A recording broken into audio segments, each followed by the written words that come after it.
when they, so we will, And then we're going to fill in some blanks. yeah, and I put the questions, Russell, Yeah, the into chat. the chat. And then Sweet. Okay.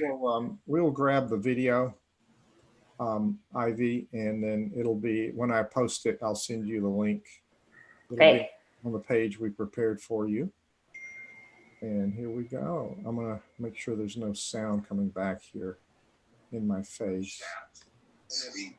It's weird. It's muted. I'm going to start the recording so we get a good, clean recording here. Just hang on.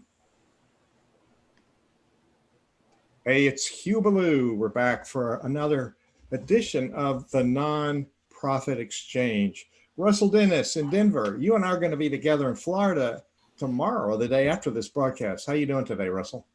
Wonderful, wonderful day here in the neighborhood. We are at Kaiser University in West Palm on bright and early Thursday morning. I'm excited about it, but I'm more excited about who we have here today. We have a young lady here by the name of Ivy Slater, and she's here to talk about results leaders can get when. So Ivy, we like people to tell a little bit about themselves. You know, it doesn't make sense for somebody who doesn't know you much to introduce you. Just give us a sense for what's your background and why are you doing this work that you're doing now? What's your passion? About themselves? Oh, great. So what's my background? My background is I owned a printing company in New York City. I was in the printing industry for over 20 years. Built a successful, profitable business by raising my children here, and, you know, got into that industry. It was a completely male-dominated world. So there was a lot of obstacles and hurdles to navigate, late 80s, early 90s, built a book of business that enabled me to then build my own company, my own brand, and build and identify what success was for me, which was great. You know, in 2007, I reached the prime age of 45 and said, oh my goodness, what am I doing? I'm not going to die a printer. I was going to be a dancer growing up. I was going to do this. I was going to do this. And I ended up with a great business and a great life. But, you know, my self-identity was very questioned of like, well, where's my legacy? What am I going to leave behind? What am I going to stand on? And I said, there's got to be something more. And I was working out with a girlfriend doing walking lunges in a park in New York City. And she looked at me, she goes, you ought to become a coach. And I said, you want me to coach children in what? And she goes, no, Ivy, you've helped me build my business. I said, yeah, I know business. What's your point? And she's like, well, there's this whole world of coaching out there and consulting and all of this. And I kind of scratched my head and I went home, and we were just laughing about the internet a few minutes ago. And I hit Google and I was like, what is coaching? Okay, soccer, no, not me. Tennis, not so good. You know, I was like, you know, what is business? Is there coaching in business is I think what I Googled next. And from that moment, I started, this was April of 2007. By June, I'm a decision maker. I'm an action taker and a decision maker, which leads to what I do today. And I was signed up to get educated to learn what coaching is. By June, spent the summer, the program started in September, spent the summer reading profusely, you know, book after book after book. What can I get my hands on in every direction? And in January of 2008, I opened Slater Success. We are a coaching, consulting, leadership company. I help companies scale and grow. I help great leaders build and scale and grow themselves. That's fun. That's fun. And it's all about growing. But every organization needs to scale and grow, doesn't it? Every organization, every human being needs to scale and grow. You know, if we're not growing, we're stagnant. And if it's an organization or people in organizations, when you're stagnant, what happens next? What are you going to do? What do you become? If you're if you're content and living on a plateau, you know, what does tomorrow look like for you? When we engross ourselves in organizations, we engross ourselves. And when the organization is put in a strategy to up level, scale, growth, we look at marketing, we look at sales, we look at finance, and we look at the leadership that's leading them there. And that's a beautiful thing. And I'll always say the secret ingredients, that secret sauce, and I do love to cook, so watch out. I love to cook and I love to garden. Those are the hobbies right now. And you know, what's that herb you throw in? You know, what's that special ingredient that makes that recipe yours? And that's around the mindset.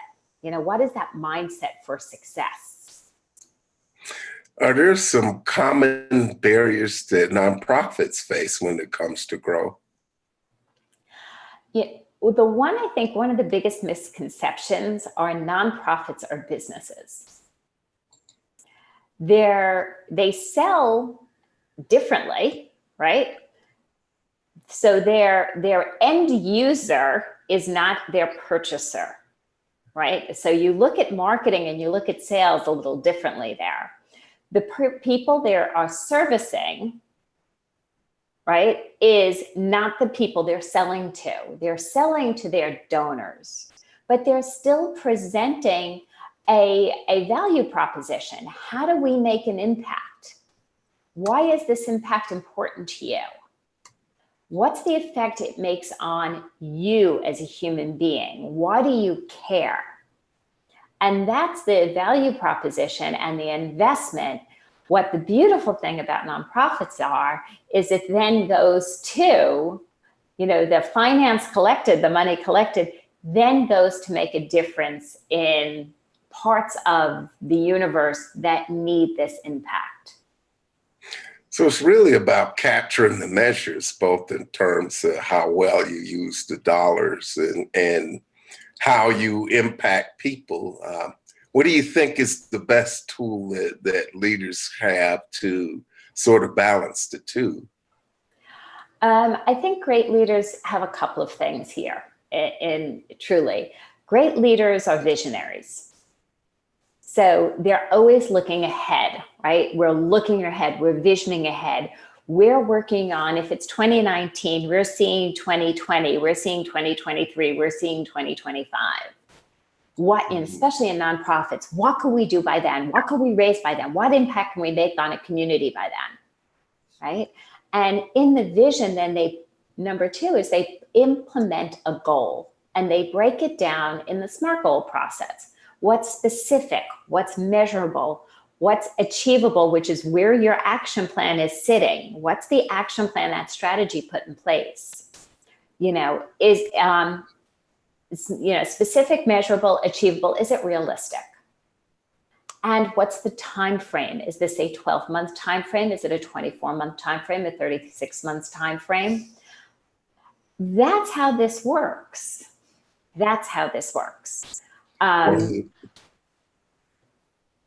You're definitely talking our language here in terms of how you go about building an organization. So talk a little bit about how you coach people to do that, because you've been working with both for-profit and nonprofit businesses. What's commonly the first thing you have to say to a nonprofit leader to sort of make a shift into the need for these for strategy and systems and all of these things? How do you kind of prime the pump to start that conversation with them? So I break it down really simply. And this is to your audience, this is going to sound like, really? That's it? It's going to sound really simplistic. But what do you want and why do you want it? So what do you want for your organization? What do you want for your life? And why is this important to you? Because it comes down to that why that creates that purpose. Without it, it becomes irrelevant. It just becomes, we can put a strategy in place. The three of us could sit down and I got to know you guys enough to know the three of us can hunker down an organization, give us a board, give us some insight, and we can put together an organizational strategy to grow and scale and impact the world. But how do you actually make that happen? And if the leadership is not corrected to their own why and their own sense of purpose and why this is important to them, then they get off track. all those, bright, shiny objects start showing up in 1,000 directions. Oh yeah, maybe I'll do this now, or maybe I'll do this now. It's, hey, slow down, all of you.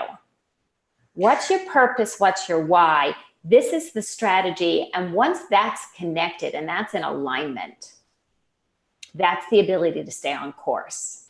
So Ivy, I'm sure Russell has this issue too. I constantly find business leaders who say, oh, that leadership stuff in the nonprofit, that's different than what we do in business.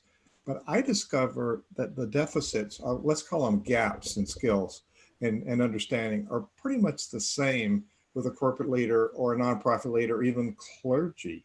And so what my response is, well, I think they're similar skills, but it's a lot more difficult in the nonprofit space. How would you handle that kind of comment?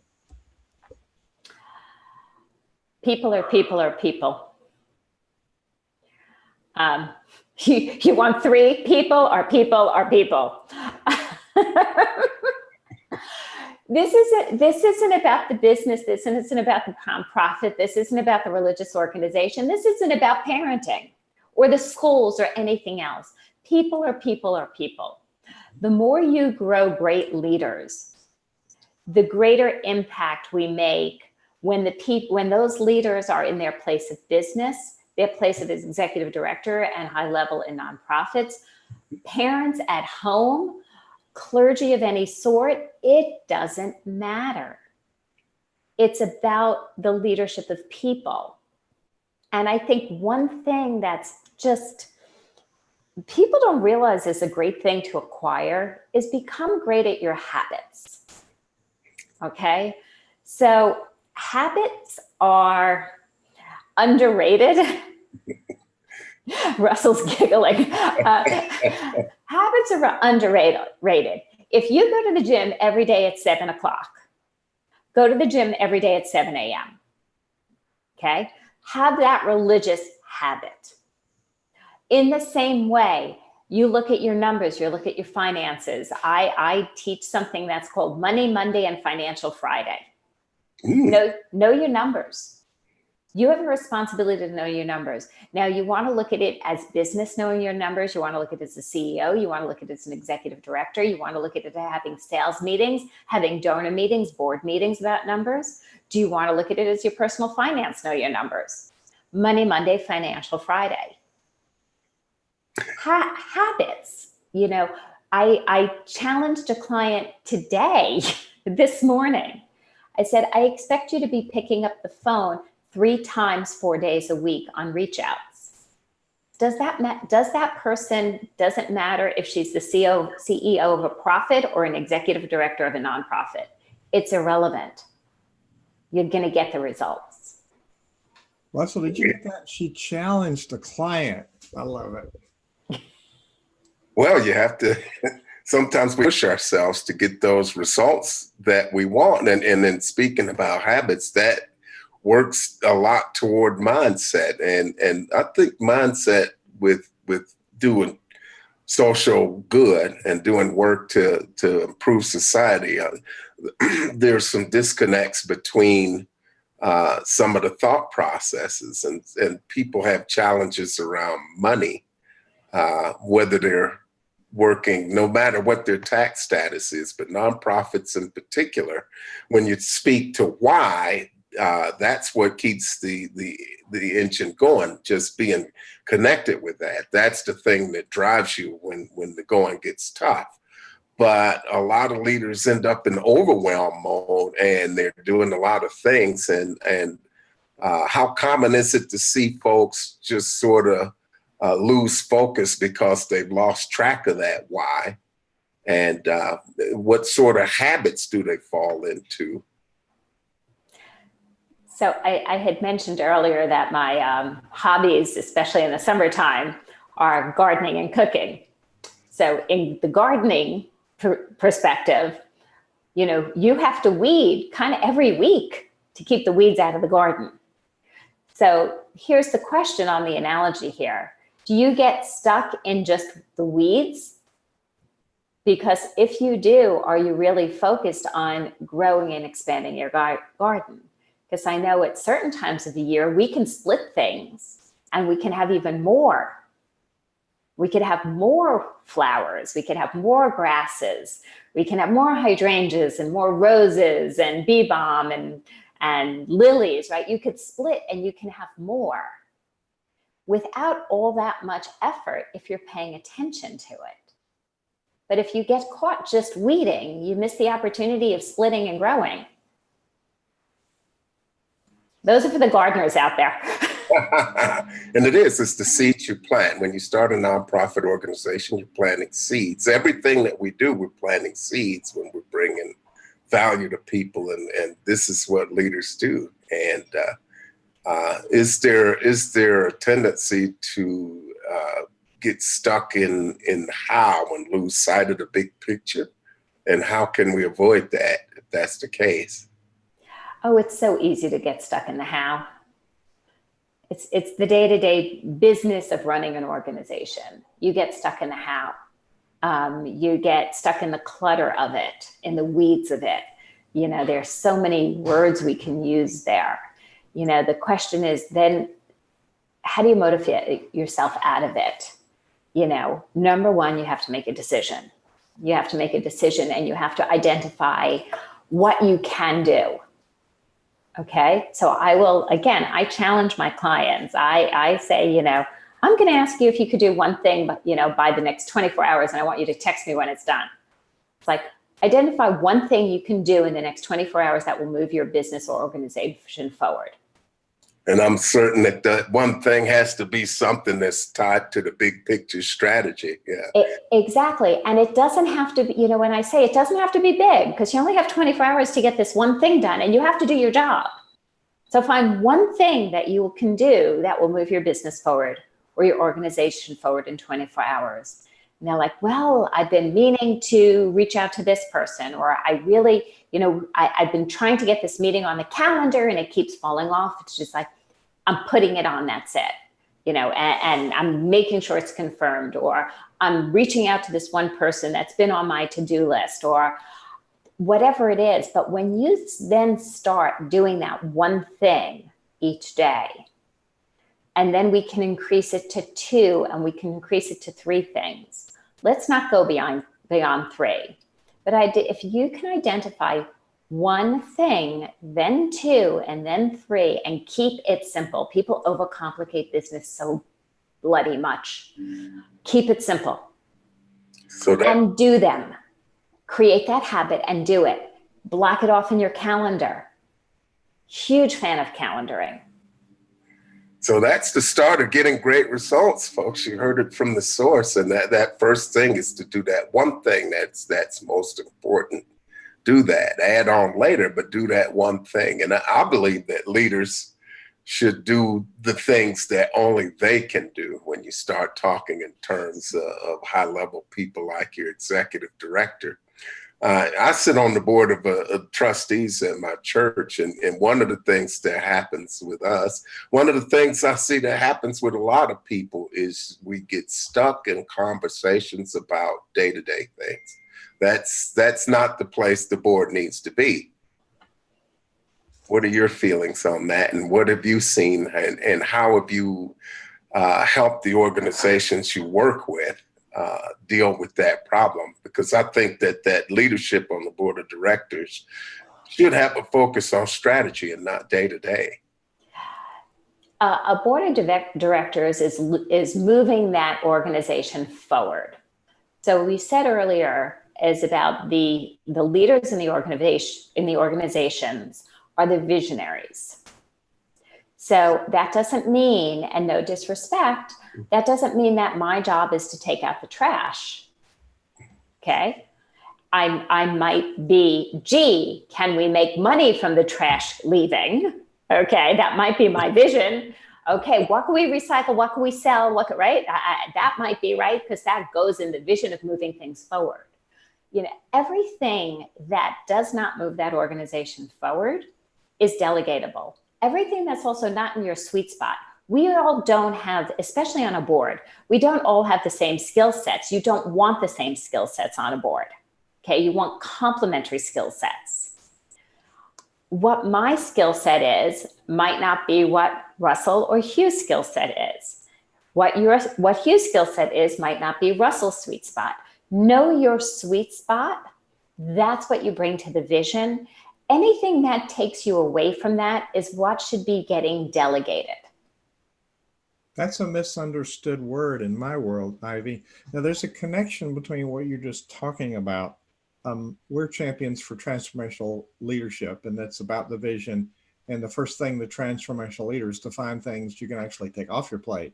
But there's a skill in delegation. You spoke about calendar a minute ago, and we're going to be in Florida tomorrow doing the 26th version of a one-day leadership empowerment symposium. And we poll people, what are the primary issues you're dealing with? And number one is leader burnout.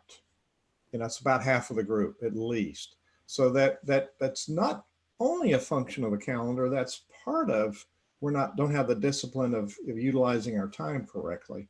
But it's also this whole paradigm about you don't have to take out the garbage. So how do you help people? I keep hearing as an excuse, well, I need to be willing to do what I ask other people to do. And I say, okay, the key word is willing. Every time you're doing it, you're robbing them of a service opportunity. So how do you help people grasp this thing? Because this black hole that we goes into, this vortex we get sucked into, is usually a matter of our own making. So how do you advise people to deal with that black hole that we get sucked into? How raw can I be? Go for it. Go for it. Let go of your stinking egos. Oh. Let go of your egos. You are not the end all be all. Okay? Bottom line, you might believe you can do something better, and you might do something more efficiently. You might have your way of doing something. Be open that the job can get done and it might not be your way. The key is that it gets complete. And stop saying your way or feeling and believing your way is the right way. So leaders don't have to be right. Leaders need to see tasks complete.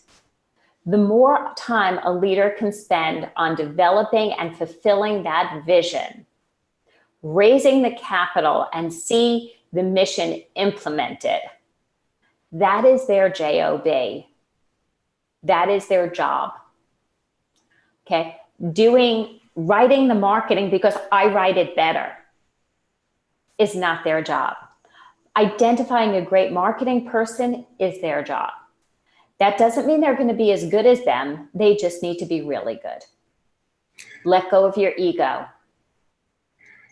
That's something that's going to move people toward results. Definitely. I call it getting out of my own way. And when people ask me how my day's going, I say, it's been great. I've managed to stay out of my own way. I think a lot of it boils down to getting the right people on board. Jim Collins calls it getting the right people on the bus, where you bring in the right team members. And it's finding the most talented people, which is tricky in nonprofit circles, because there's almost a mindset where you have to reel everything in. And when profit-making companies go out and spend big money for certain people, they frown on it, but it's really a value exchange for results. So it's bringing the right people in, the people with the talent and the skills to get things done, and then letting them do it. Right. Get out of your way, get out of their way. Empower them to do their job and trust that it's going to get done.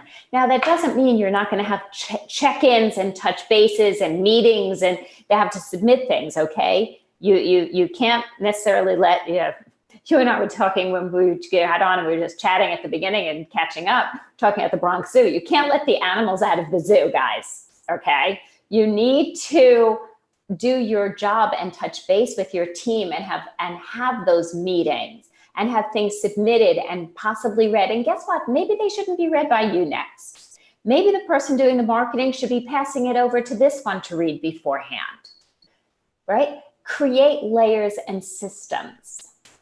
That's a little like letting the inmates run the prison. More breaks, okay? Now, we do call it leadership, and my simple definition of a leader is an influencer. We influence people. I'm a conductor, and people think a musical conductor is a dictator. I got to tell you, when you hire a union orchestra and you're in front of them with a little white stick, you can't make them do anything, but you can influence them. So we've got our own ensemble on our board and our volunteers. So our job is to influence them. So this is a big area of struggle for nonprofit leaders all over. You know, this whole delegation thing. How do we build a strong culture that performs at a high level? Would you talk for a minute? You talked about SMART goals. We have a vision for the organization, and it's our job to be able to clearly execute the vision. And by the way, you're not telling a book. You're right. You're not speaking a book. You're speaking a statement. And then when you delegate, part of that vision is, here's your piece of it. This is your goal for this point in time. And Russell may have similar experience.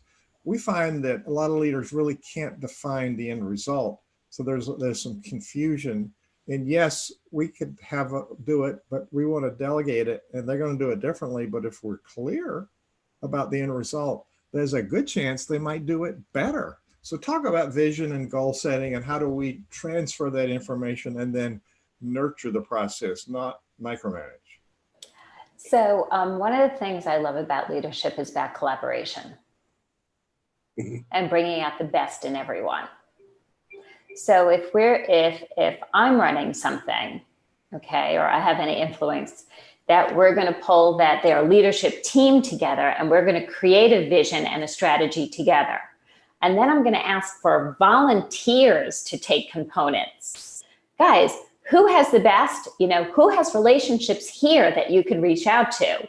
How could that be of help? So I'm going to ask great questions. And I'm going to ask people to step up. That's part of their exercise, as part of their commitment to the organization. In that way, now we're like, okay, so now we created a list. These are the things. What has not been checked off our list yet? Who is willing to take this on? Okay. Now you're going to create a schedule for each component. And guess what? That schedule goes in the calendar. And then you're going to say, before you walk out of that room, okay, it is August 20th today, or whatever day this is, August 23rd, 25th. Okay, so why don't everybody run? It sounds like we're at the end of August. Our great next meeting, we might be able to meet in person. We might meet on a Zoom platform or another conference line type of platform. September 15th, everybody is going to show up with what they've gotten accomplished, 3 things they've accomplished, and 3 things they need help with.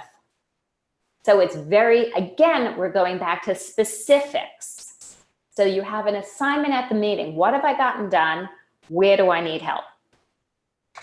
Well, it's definitely setting a direction. And what you've talked about in there is what we call accountability also. It's creating those accountabilities.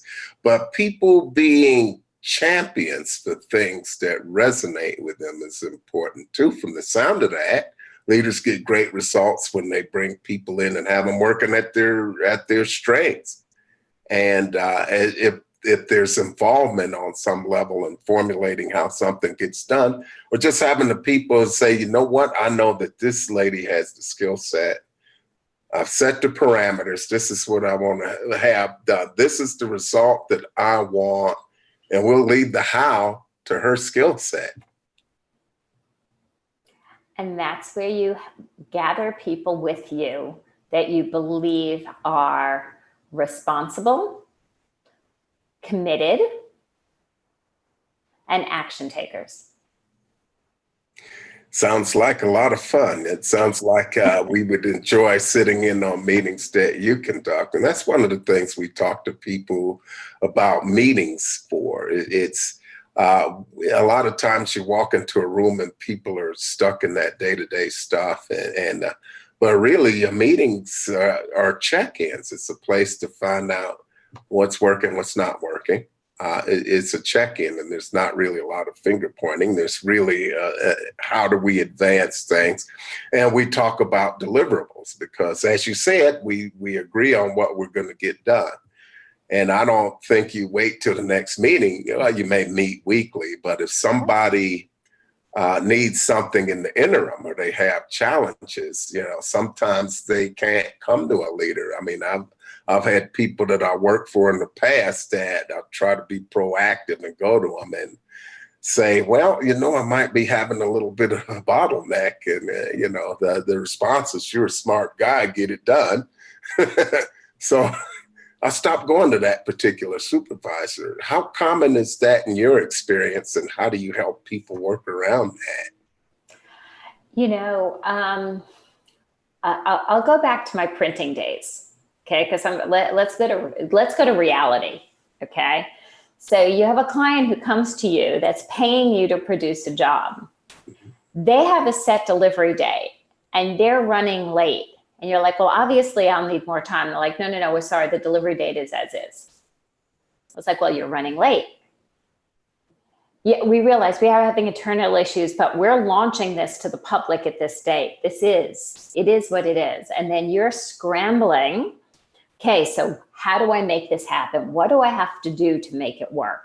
And as in you're referencing, I can't go back to the leader. I can't go back to the client. They don't want to really hear my problems. Okay, and this is where nonprofit and business run hand in hand. Client doesn't want to hear that I'm struggling to get it done. They want it done. The leadership has other things they're dealing. They're like, just do your job, get it done. And then it's, okay, so how am I going to do this?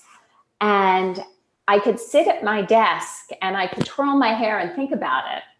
Or I could say, okay, I don't know. Who can I talk to? So I referenced earlier, what's one thing I can do? And what I used to do is say, okay, who could I talk to? Who could help me with this? Maybe let me call my paper people. Let me call my press people. Let me call the bindery people. If I have a truck waiting, maybe if they charge me extra and I could expedite the delivery, I could see what my trucking options are.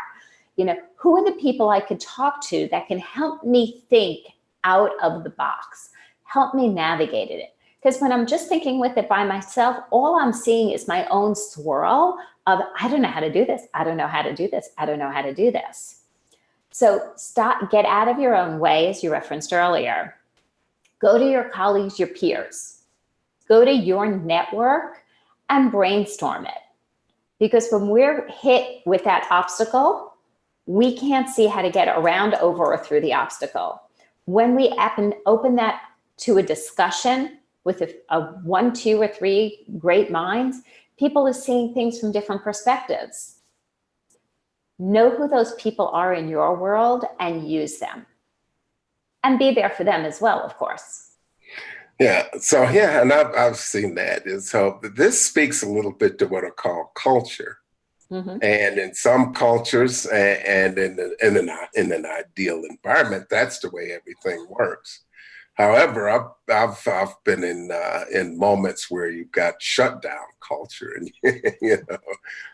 you're accused of goofing off when you're in a huddle, and because mercifully though, for most of my work, in a lot of instances, we had a lot of conversations. I'd walk around the corner, around the partition, and had great colleagues that we could run things by. And that was just a way of living. We just did that because we were dealing with very complicated things. But sometimes the culture is a little bit tight where you don't have these conversations. So my thought was in and around a culture that doesn't encourage innovation, brainstorming, and people feel like, oh, if I screw this up, I am so done. So they're afraid to try anything new, because if they make a mistake, they think they're out of the door. So if you walk into an environment like that, or how can leaders avoid creating that type of culture and and navigating around those types of things? So I told you I'm gonna tell it like it is. The biggest problem when you have a culture that is not a growth and expansion culture, not a culture from a positive mindset.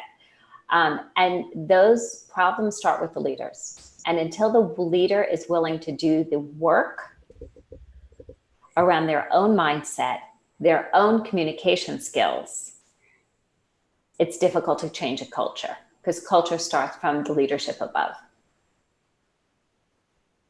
There's a saying in the orchestra that what they see is what the conductor gets. Mm-hmm. And there's also a saying, if the orchestra respects the conductor, they play as the conductor intends. If they don't, they play just as the conductor conducts. And, you know, every movement may not be perfect. So, so talk about when we get to a place where we don't know what to do. You spoke a while ago about being right. It's not, to me, it's not about being right, having all the right answers, actually. It's about having really good questions. So I think there's places where leaders get stuck trying to do too much, but we also run out of energy and ideas and direction. So how do you help people get unstuck? In getting unstuck, and this I think is one of our biggest challenges, is we get stuck when we feel we're getting backed into or pushed into a corner that's constricted on all sides. And that's that emotional feeling of it. And it's you can't push out of your own way. So in order to get into the light, you just need a little peephole. How do you find that one peephole? Don't look for the biggest, baddest, bestest solution. And it goes back to, in all honesty, it goes back to my philosophy on keeping things simple. Find the one small thing that you can do that will create a little action.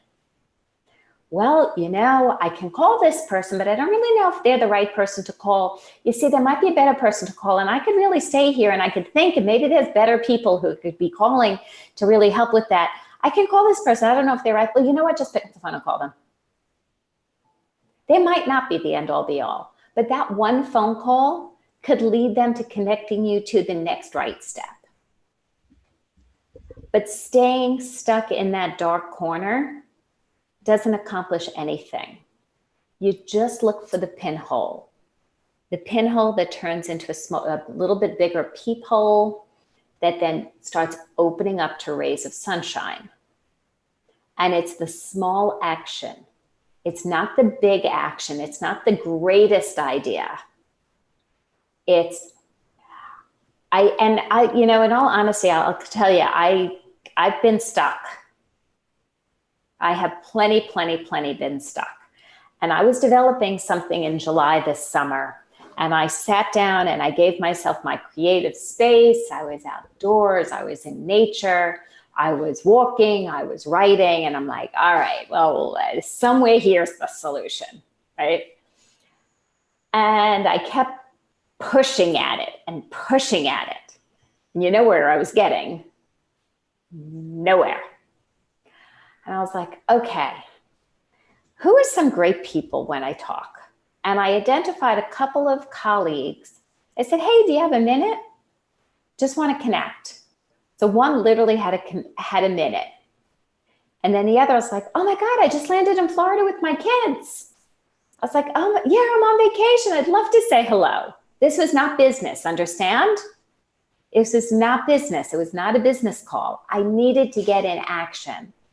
And this is a colleague that I respect enormously. She has a great business. She's no longer in the US. We stay in touch. And she just happened to have landed seeing family in Florida for a visit.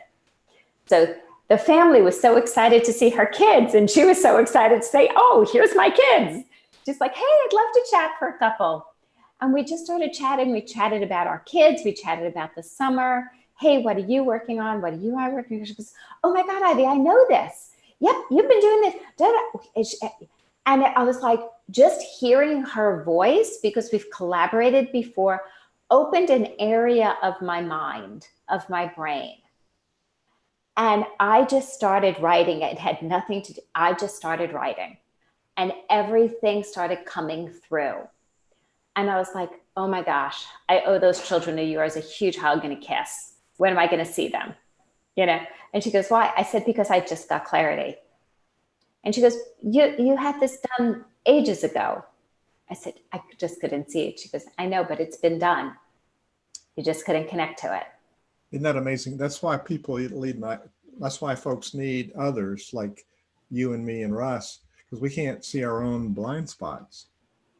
Talk a minute about Russell's teaching about money, funding worthiness, and several dynamics. So I'm going to ask the question. There's a correlation between leadership and funding. And, we're in sales, we're raising money, donor money, we're selling sponsorships. So what is the leadership piece that keeps us, we got just a few more minutes before we're going to do the ending routine. So we got about 5 minutes here. What's the leadership piece that blocks us from being able to receive those sales, those donations, those sponsorships, et cetera? It's a big question. Sure, Hugh, just come at the end with a pow. So honestly, there's some work to be done about how you perceive and handle money. And I'll also say there's something that's taught by our lineage, our parenting, that they teach us about money that they never realized they teach us. So here's an example. Don't go into daddy right now. He's paying the bills.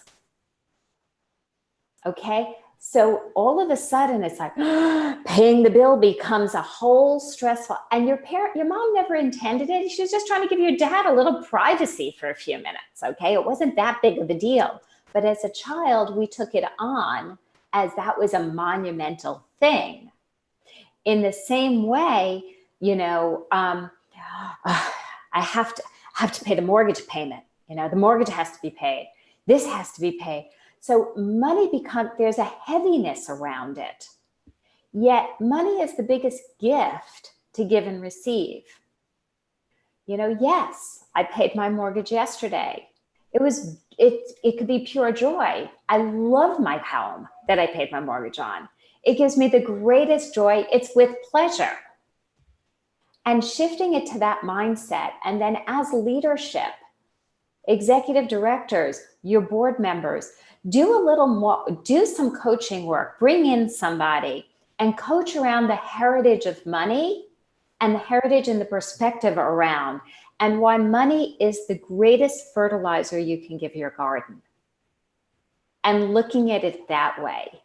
And as opposed to it being, oh my goodness, I'm going to put chicken manure in my garden. Ew. It's like, oh my God, I'm going to give my garden the greatest gift. And it's very much a shift in perspective and mindset there. Hey, Russell, there's a soundbite for next week. Just manure for your garden. Hey, Russell, you want to do another question before we do the sponsor moment? This is incredible. And we'll probably have some discussion around that, because our friend David Gruder, who's down there, we did a whole program on the relationship that people have with money. Yep. And it really doesn't matter what type of organization you're in. It all comes down to how you grew up. And we'll talk a little bit about how that plays in the influence at the conference as well. But talk a little bit about some of the tools that you've used to help leaders get their minds around that, because it's one thing to acknowledge, well, maybe my thinking around money could be a little better. But how do you have conversations with your team around money that move them in a constructive way and make it safe for those team members if they're not really comfortable around it but are afraid to say it? So how do you create that culture where it's okay to talk about it so that you can move through it to get rid of those blocks to money? So we want to see that money is a tool, and that's all it is. It is not the end all be all. Money does not change the world. It's the tool to make an impact on the world. And very often, just like sometimes mommy and daddy can't teach our kids certain things, they have to be taught by teachers. These same principles sometimes you have to have the coaches and consultants be brought in on this, because it has to come from an outside perspective, because you're really shifting deep intrinsic mindsets around things that people learned in their childhood. So number one, you have to have a buy-in from the group that they're willing to learn. So you could laugh at me. I always like to start it with, experiential exercise. So I might bring in a little bit of like a potting exercise with fertilizer and everything else. I might bring in something that, has, like easy to get at a 99-cent store, those garden tools. What does this tool do? So understanding the actual impact when you're looking at it from a different perspective.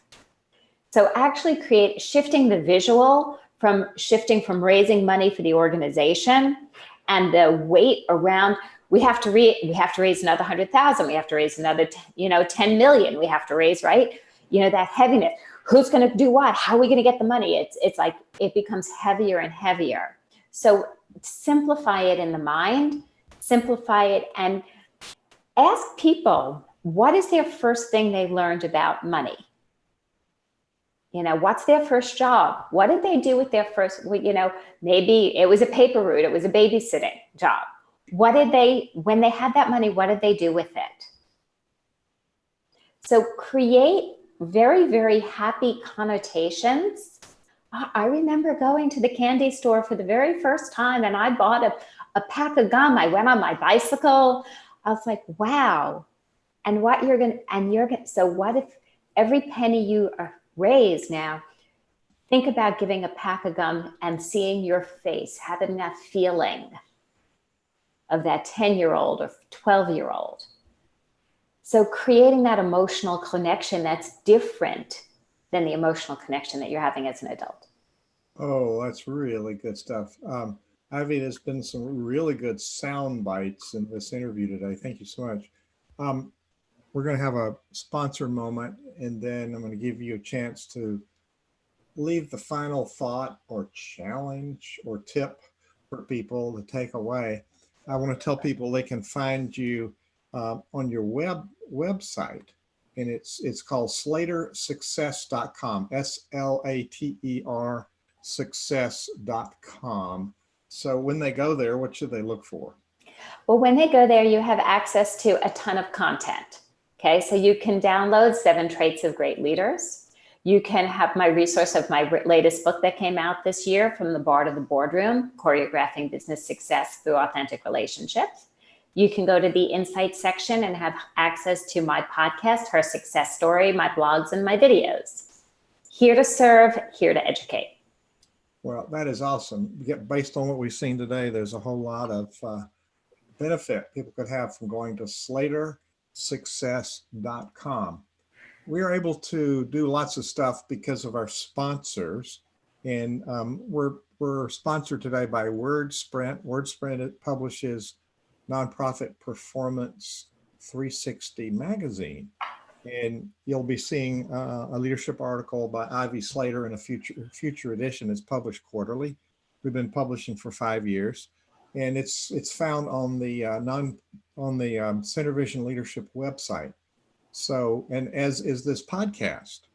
And Russell and I take a lot of our content on the road. And Russell and I have been in Florida. We've been in Denver, and we're going back to Florida twice this month and next month. And if you're interested in being with us live, so far nobody's taken us up on the streaming, Russell, so we may not do the streaming, but live in West Palm Beach, Florida, go to leadershipwestpalm.org, leadershipwestpalm.org. It's like West Palm Beach. So we're going to be at Kaiser University, and we've got 10 presenters, and we're talking about lots of different aspects of leadership marketing, donor relations, funding readiness, the different aspects of leadership and culture. What if your board doesn't step up to what you want them to do? And then we have just a little bit on sponsorship. The founder of Kaiser University, Art Kaiser, will be there to talk about his vision why did he have this vision, and what's in it? There's 20 campuses, I believe, of Kaiser that surround Florida. So Leadership West Palm, if you don't make that one, we'll be in Orlando next month. OrlandoLeadership.live. So you can go to one of those. We'll post this on the podcast, OrlandoLeadership.live. WordSprint helps us print the magazine and we mail it. And what we've discovered is if we stay in touch with our tribe, it's top of mind marketing. We have a message to the right person in a regular rhythm. So they remember who we are. And if they're donors, they're going to keep donating because they know we have been faithful with the money they've given us. And so wordsprint.com, you can click on there and get an appointment with Bill Gilmer. Lots of nonprofits sustain their donor base because of Bill's program. So we highly recommend that we use them ourselves, and we recommend that you check them out. WordSprint, like fast, wordsprint.com. So Ivy, what do you want to leave people with today? So you ran Fringe Challenge. So can I challenge every listener today to take one simple action that will move you forward? And that's enough of a challenge there to keep anybody moving. It really is. It's a little bit trickier than it sounds, but that's very important. And that's probably the biggest thing that leaders get results is they get results when they find that one thing and hone in on that. Thank you so much, Ivy, for taking time to be with us and to share your insights and your knowledge. That book title again, could you tell me what that was? It's From the Bar to the Boardroom. So I was a dancer, so it's BARRE, From the Bar to the Boardroom. And it's choreographing business success through authentic relationships. The greatest successes in my life have come from the relationships I've made. I will be looking for a copy of that book. Part of our offerings in 2020 will be grabbing books and having things highlighted that nonprofit leaders should read. And we definitely like to make sure that our guests that have been here are among those books that we talk to people about reading. We are here every Tuesday on the Nonprofit Exchange at 2 p.m. Eastern, where we bring you brilliant people like this young lady, Ivy Slater, who's here to share their insights to help us move forward and make an impact on more people. We're here every Tuesday. You can find us on iTunes and Stitcher if you can't be here at our regularly appointed time. We have some videos too. We post our videos up on our YouTube channel. Be sure to subscribe to that. When you go to the CenterVision website, there's a big blue button on the top right-hand corner that says Joy. So you'll want to click on that so that you can keep up with the latest things that are coming up. We'd love your input. We're building a community here where we'll be putting more tools and having discussions with thought leaders like Ivy to bring you the best resources that are out there so that you can go out and accomplish the mission that you set your organization up for. So thank you for all that you do. Be sure to tune in here next week at this same time, or go to iTunes and Stitcher and subscribe. That way you'll never miss a single podcast. You can have them on the go because you can listen to them in the car. Until next week, this is Russell Dennis signing off on this edition of the Nonprofit Exchange. For those of you that haven't booked yet, you come join us at the Leadership Symposium down in West Palm. So come join us. We'll be looking forward to that. There'll be more information up on Facebook. We'll see you again next week. Thank you, Russell. Goodbye, people on YouTube, Facebook.